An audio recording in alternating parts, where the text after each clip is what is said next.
Hello friends, I am going to discuss illustration number 25 of dividend policy CMA Inter Group Second Cost and Effect. Okay, please read the questions. Look at it. Illustration number 25.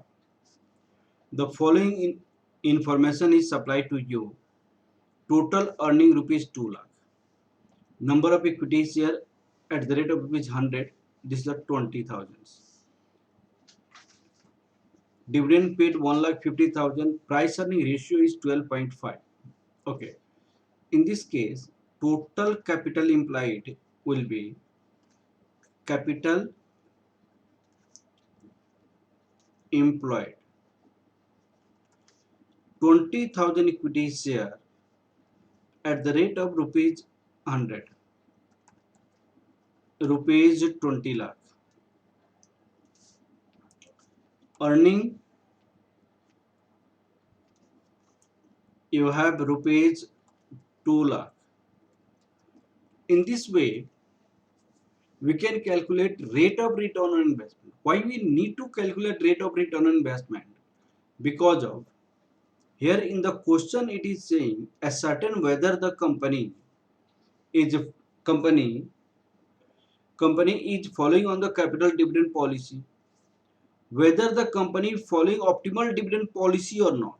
Optimal dividend policy is decided on the basis of R equal to KE, R equal to KE, R is less than K.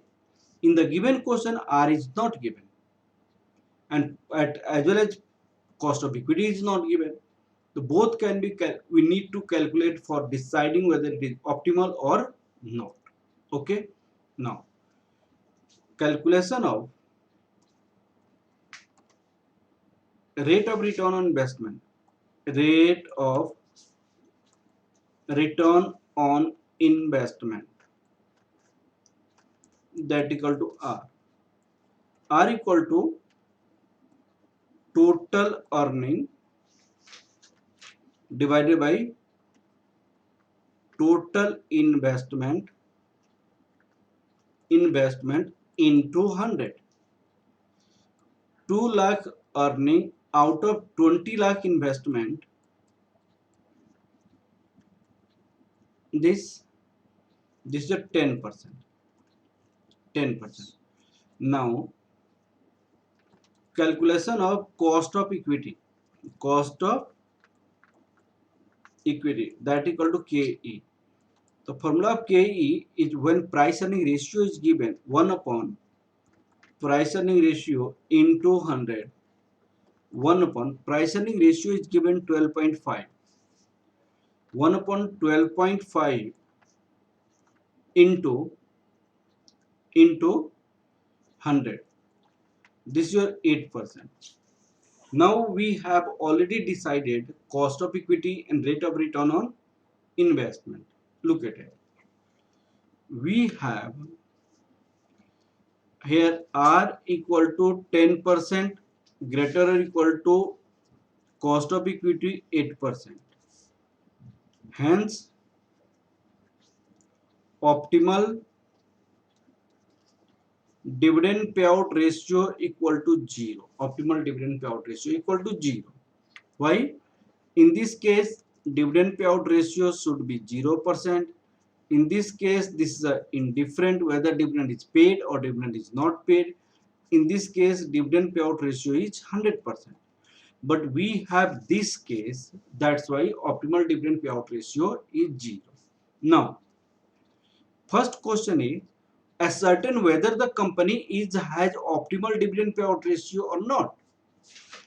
It is not. We need to calculate current dividend payout ratio. Current dividend payout ratio.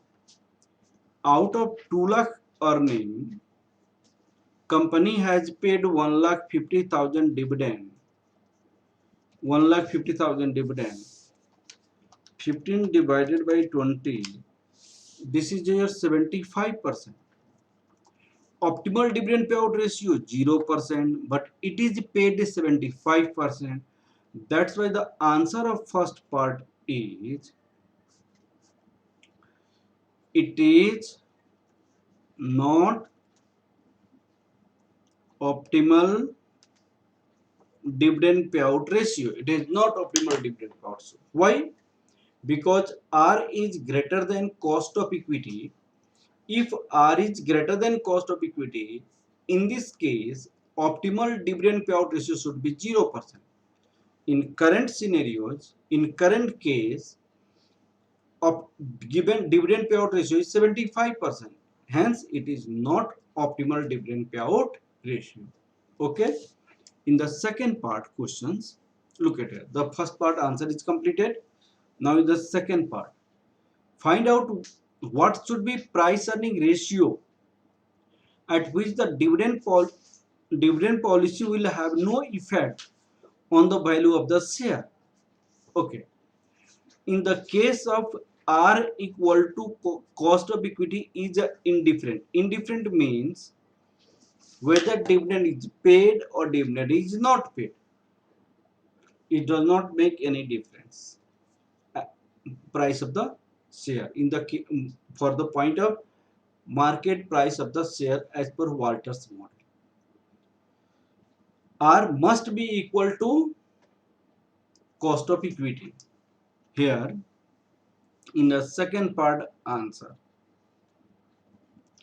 Second part answer. If KE equal to R and R is already given, we have 10%.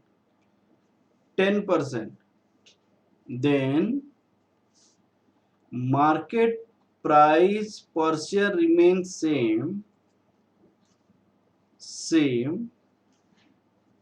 whether dividend is paid or not. That is, dividend policy does not affect in this case. So we should have KE 10%. The KE 10%,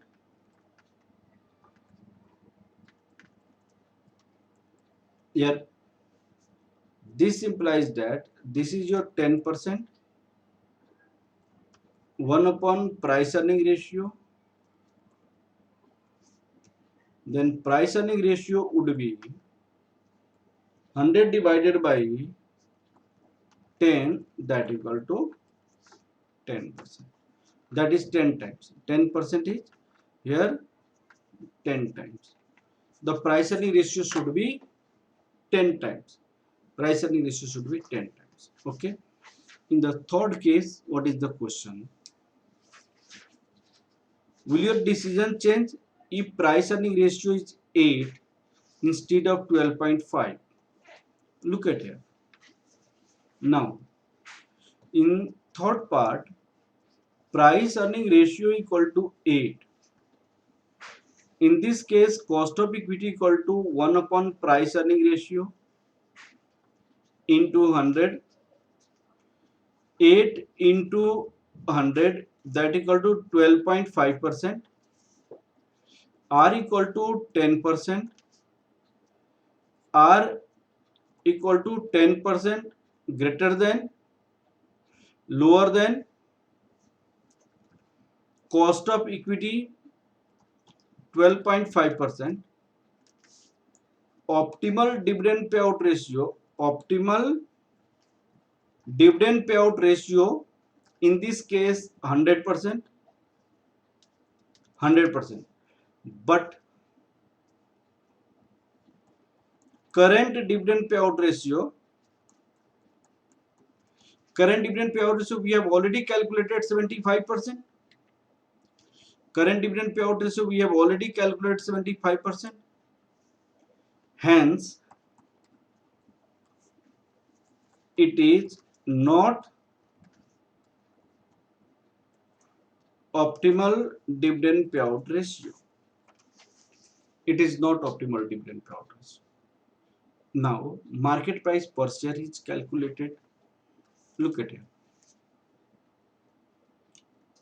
In this case, the answer is given like this.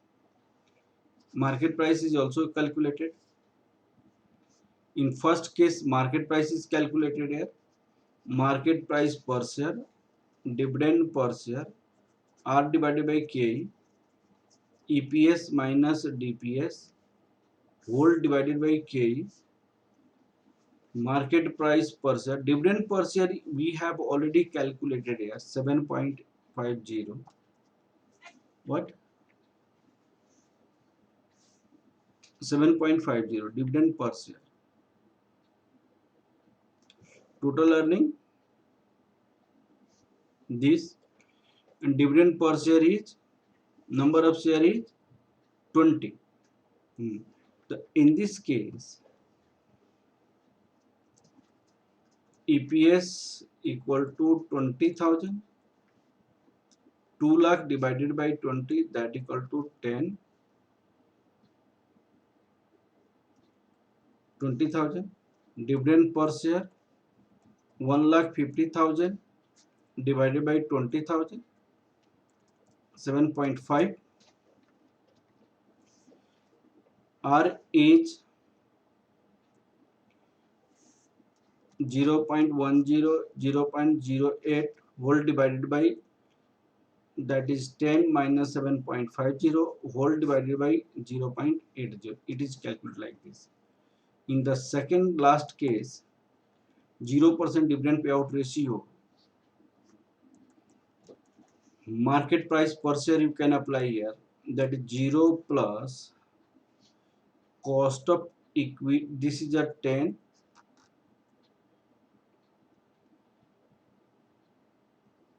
this is 0.8.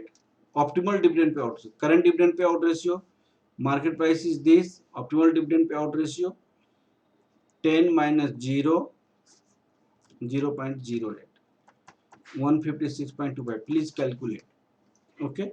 Next case, that is 10%, we have already calculated. If price earning ratio 1.25, in this case also market price per share is calculated here. Again market price per share you need to calculate. Accordingly, just here in your solution, market price per share is calculated, nothing else. As per my solution is good. In the questions, market price per share was not asking. If you want to calculate, you can calculate. Okay. Thank you, class.